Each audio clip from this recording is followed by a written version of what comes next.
हर रोज एक नई कहानी देखने के लिए चैनल को सब्सक्राइब करें और बेल आइकन को दबाना ना भूलें। शिखरपुर का बल्लू बर्गर वाला पूरे गांव में मशहूर था। बल्लू की एक बड़ी सी बर्गर शॉप थी जहां पर वो स्वादिष्ट बर्गर्स बनाकर बेचा करता। उसके बर्गर्स का स्वाद सबसे हटके और अनोखा था, जो उसे स्पेशल बनाते। Mind blowing. मतलब मैं क्या ही कहूँ इन बर्गर्स का।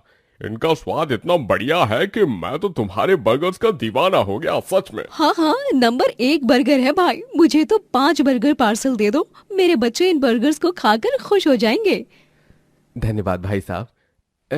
ये लीजिए, ये बर्गर्स लीजिए। बल्लू अपनी बीवी कविता के साथ रहता था। कविता घर बैठे मटके बनाती और उन्हें सजाकर वो बाजार में एक दुकान में बेचती। बल्लू का बर्गर शॉप बड़ा होता है और वहाँ पर 3 नौकर होते हैं। बल्लू के बर्गर के लोग इतने बड़े फैन होते हैं कि वो उसके बर्गर शॉप के बाहर टोकन लेकर लाइन लगाते हैं। बल्लू बर्गर वाले के बगल में टिंगू बर्गर वाला होता है, लेकिन अब बल्लू के बर्गर शॉप की सफलता के कारण टिंगू के बर्गर ठेले पर कुत्ता तक दम हिलाते हुए नहीं आता। पता नहीं ऐसा क्या छुपा है इस बल्लू के बर्गर में, जिसे देखो पागल होए जा रहा है। इस बल्लू की वजह से तो मेरे ठेले पर कोई भी नहीं आ रहा। अरे टिंगू भाई, तू अब अपना ये ठेला बंद कर ले, क्योंकि बल्लू बर्गर वाले के बर्गर के सामने तेरे बर्गर कुछ नहीं है। हाँ, बल्लू के बर्गर नॉर्मल बर्गर जैसे नहीं रहते। वो काफी अनोखे और अलग अंदाज के होते हैं। उनका स्वाद बाकी बर्गर से कई गुना अलग होता है भाई। लोग जब टिंगू के सामने बल्लू की तारीफों के पुल बांधते, टिंगू को बहुत गुस्सा आता। बल्लू का एक बर्गर 30 रुपए का होता है और उसके बर्गर्स बड़े बड़े बर्गर शॉप में मिलने वाले बर्गर से भी ज्यादा स्वादिष्ट और मजेदार होते हैं। ये लो बेटा, तुम्हारा पार्सल। बर्गर खाओ और धूम मचाओ। Thank you uncle. दिन ब दिन बल्लू की बढ़ती सफलता को देख टिंगू का खून खौलने लगता है। एक दिन जब वो अपने घर में होता है, तभी वो एक साजिश रचता है। अरे बस बहुत हुआ। अब मैं उस बिल्लू बर्गर वाले की खुफिया बर्गर रेसिपी को तो कॉपी करके ही रहूंगा और गांव में अपना बर्गर शॉप खोलूंगा और उस बल्लू से भी आगे निकल जाऊंगा। मैंने सोच लिया है कि अब मुझे क्या करना है। क्रूर टिंगू अपने नापाक इरादों को अंजाम देने के लिए भेस बदलकर बल्लू के बर्गर शॉप में जाता है और वो वहां जाकर बल्लू के सामने रोने का नाटक करता है। अरे बिल्लू भाई साहब, बिल्लू भाई साहब, अब आप ही मुझ गरीब की मदद कर सकते हो। बिल्लू भाई साहब, मुझे काम दे दो। मेरा नाम पिंकू है। मेरे 2 छोटे छोटे बच्चे हैं, बूढ़े माता पिता हैं, बीवी है। मेरी पिछली नौकरी छूट गई, जिस कारण अब मुझे कहीं भी नौकरी नहीं मिल रही बल्लू भाई। अरे ठीक है पिंकू, तुम रो मत। तुम हमारी बर्गर शॉप पर काम कर सकते हो। तुम्हें ऑर्डर सर्व करने हैं और कभी कभी घर घर जाकर डिलीवरी भी करनी होगी। बोलो, मंजूर है? अरे ठीक है भाई साहब, आपकी बहुत बहुत मेहरबानी होगी मुझ पर। भगवान आपका खूब भला करे, आपकी ये बर्गर शॉप बहुत तरक्की करे भाई साहब। टिंगू अब बल्लू के बर्गर शॉप में काम करने लगता है। उसका एक ही मकसद था, जैसे तैसे बल्लू की खुफिया बर्गर बनाने की रेसिपी को कॉपी करना।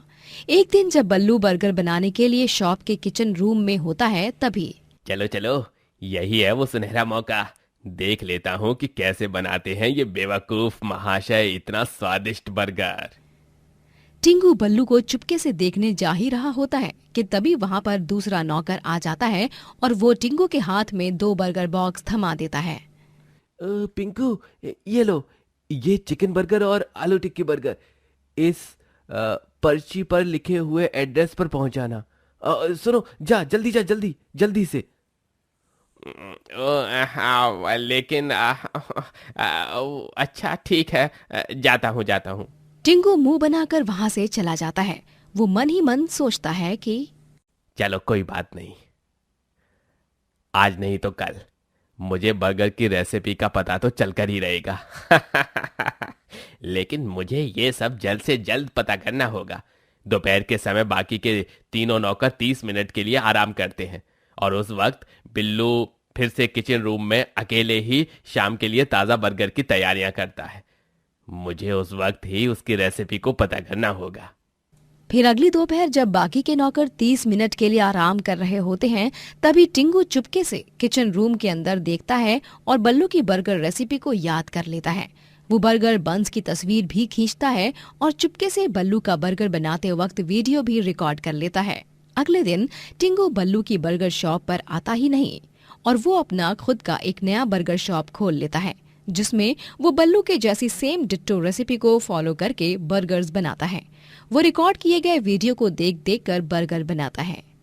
और फिर इसमें बटर डालो और ये बर्गर की टिक्की तैयार। चलो अब ऐसे ही ढेर सारे बर्गर बना लेता हूँ, क्योंकि आज है मेरी यानी टिंगू बर्गर शॉप का पहला दिन और मुझे पूरा यकीन है कि सारे ग्राहक अब चुंबक की तरह बिल्लू के नहीं बल्कि मेरी बर्गर शॉप पर चिपकेंगे, और वो भी इसलिए क्योंकि मैं बिल्लू के बर्गर प्राइस से कम प्राइस वाला बर्गर बेचूंगा। जहां बल्लू 30 रुपए में एक बर्गर बेचता, वहीं अब ग्राहकों को अपनी ओर आकर्षित करने के लिए टिंगू अपने बर्गर्स को 20 रुपए में बेचने की योजना बनाता है। वो अपने बर्गर शॉप को खोलता है और भोपू में खुशी से जोर जोर से चिल्लाता है, आइए आइए आइए, टिंगू के हाथ का स्पेशल बर्गर खाइए। एक बार खाओगे तो 1000 बार खाओगे। अब हर तरह के बर्गर मिलेंगे केवल 20 रुपए में। जी हाँ, सिर्फ 20 रुपए में। आइए आइए आइए, बर्गर खाइए, स्वादिष्ट और मजेदार बर्गर। कम दाम देकर लोग अब टिंगू की बर्गर शॉप के पास आने लगते हैं। अरे वाह वाह, 20 रुपए में बर्गर, ये तो गजब हो गया। हम भी इस बर्गर का लुत्फ उठाएंगे। हाँ भाई हाँ, चलो चलो, बिल्लू से भी कम दाम में बर्गर मिल रहा है यहाँ पे, इसलिए क्यों छोड़े हैं? आओ भाई आओ, किसके पिताजी ने रोका है? आओ आओ आओ। ग्राहक अब बल्लू का बर्गर शॉप छोड़कर टिंगू के बर्गर शॉप में जाकर बर्गर खाने लगते हैं। लेकिन जैसे ही वो उसका बर्गर खाते हैं, वो सभी उन बर्गर्स को उसके मुंह पर फेंकते हैं। अरे अरे अरे अरे भाई, अरे भाई तुम ये क्या कर रहे हो? अरे अरे अरे क्या, क्यों बर्गर बरसा रहे हो मुझ पर? अरे कुत्ते कमीने, तेरा मुंह काला, इतना बेस्वाद और बकवास बर्गर बनाकर बेचते हुए तुझे शर्म नहीं आती? ये ले, तेरे बर्गर तुझे ही मुबारक। ये ले और ले। इतना घटिया बर्गर बनाकर हम गांव वालों को बीमार करने का इरादा है क्या तेरा? ये ले। अरे अरे रुको रुको भाई, रुको रुको भाई। आज तो इस बर्गर में नहला कर ही रहूंगा। मारो इसे, इसी के बर्गर उठाकर मारो, मारो इसे और मारो। सभी ग्राहक टिंगू को उसी के बर्गर्स उठाकर उसी के ऊपर बर्गर से वार करते हैं। टिंगू बुरी तरह बर्गर से भर चुका था। तभी वहाँ पर बल्लू आता है और वो टिंगू को गुस्सैल आंखों से देखता है। अरे बल्लू भाई बचा लो। क्यों? तुम्हारे साथ ऐसा क्यों हो गया? तुमने तो भेस बदलकर पिंकू बनकर मेरी शॉप पर आकर काम किया था ना, और फिर मेरी रेसिपी भी चुपके से देख ली तुमने। अरे तो फिर ये लोग मुझे तुम्हारी रेसिपी के अनुसार बनाए हुए बर्गर से ही क्यों मार रहे हैं? क्योंकि मैंने जो रेसिपी तुम्हारे सामने बनाई थी वो तो गलत रेसिपी थी। असली रेसिपी तो आज तक किसी को पता ही नहीं है और ना ही पता चलेगी। हाँ? मुझे पता चल गया था कि तुम टिंगू ही हो जो भेष बदलकर मेरी शॉप पर आए हो। टिंगू का भांडा अब फूट चुका था। उसे इस गलती को करके बहुत शर्मिंदगी महसूस होती है और वो गांव छोड़कर भाग जाता है। सभी गांव वाले बल्लू की प्रशंसा करते हैं। अरे भाई बिल्लू भाई, नंबर 1 बर्गर आपका था, है और आपका ही रहेगा। अरे हाँ बिल्लू भाई, जब तक सूरज चांद रहेगा बिल्लू भाई का बर्गर कायम रहेगा। धन्यवाद भाइयों, धन्यवाद। इस तरह बल्लू बर्गर वाला बर्गर बेचकर ढेरों पैसे कमाता है और आगे जाकर वो शहरों में भी अपने बर्गर शॉप खोलता है। विकास नामक एक गरीब आदमी अपनी पत्नी वसुंधरा के साथ रहता था। उसकी बांस की खेती थी, जिससे वो बांस तोड़कर डीलर्स को बांस सप्लाई करता था। सभी उसके बांस की खूब तारीफ भी करते। अरे विकास, तुम्हारे बांस तो बहुत ही मजबूत है, बिल्कुल भी कच्चा माल नहीं है, एकदम बढ़िया। ये ले तेरे पैसे। धन्यवाद साहब, अगली बार भी मुझसे ही बांस लीजिए, मुझे खुशी होगी। अरे जरूर जरूर। विकास पूरी मेहनत से अपना काम करता और पूरे गांव में वो बांस सप्लाई करने के लिए मशहूर होता है। एक दिन एक डीलर को वो पूरे 20,000 के बिल का बांस सप्लाई करता है, लेकिन वो डीलर उसे बदले में पैसे ही नहीं देता। क्या हुआ जी? वो डीलर फोन नहीं उठा रहा है क्या? कोई खबर? नहीं वसुंधरा, वो फोन नहीं उठा रहा है। लगता है पुलिस चौकी में जाकर ही उसके नाम की कंप्लेंट दर्ज करनी होगी। विकास पुलिस चौकी जाकर उस फरेबी डीलर की कंप्लेंट दर्ज करता है, जिसके बाद पुलिस उस डीलर की तलाश में जुट जाती है। विकास, तुम चिंता मत करो, तुम्हें तुम्हारे पैसे सूद समेत वापस मिल जाएंगे। हम उस चोर डीलर को ढूंढने की पूरी कोशिश करेंगे।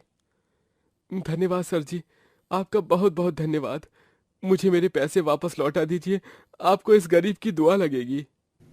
विकास और वसुंधरा दोनों को बहुत बड़ा लॉस होता है। 20,000 की इतनी बड़ी कीमत जाने के बाद विकास को चिंता के मारे बुखार आ जाता है। हे भगवान जी, आपको तो बहुत तेज बुखार आया हुआ है। रुकिए, मैं अभी आपके लिए ठंडी पट्टियां लाती हूँ। हाँ वसुंधरा। वसुंधरा और विकास दोनों पर बुरी परिस्थितियों का पहाड़ टूट पड़ता है। विकास के बीमार होने के कारण बांस की फसल पर वो ध्यान नहीं दे पाता।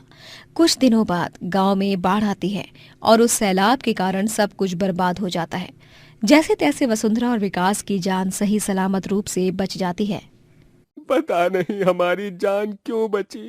अरे इस तूफान ने तो हमारा सब कुछ लूट लिया हमसे। अब जिंदा रहकर क्या फायदा, उससे अच्छा तो हम मर ही जाते। जी ऐसा मत बोलिए, मरे हमारे दुश्मन। फिर मैं क्या बोलूं वसुंधरा, खेती बर्बाद हो गई, घर चला गया, अब और क्या देखना रह गया है।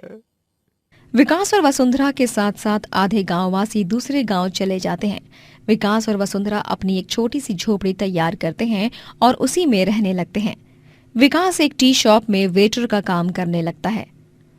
जी ये लीजिए आपका टिफिन, आते आते थोड़ी दाल ले आइएगा, खत्म हो गई है ना इसीलिए, और थोड़ी चीनी भी। ठीक है, लेकिन दाल का भाव बढ़ गया है, हम आज भूखे ही सोएंगे। वसुंधरा, अब मेरी नौकरी वो नहीं रही, मैं एक वेटर हूँ, तनख्वाह बहुत ही कम है, हमें सोच समझ कर खर्चा करना होगा। जी वो बात भी है, कोई बात नहीं, आप निराश मत होइए।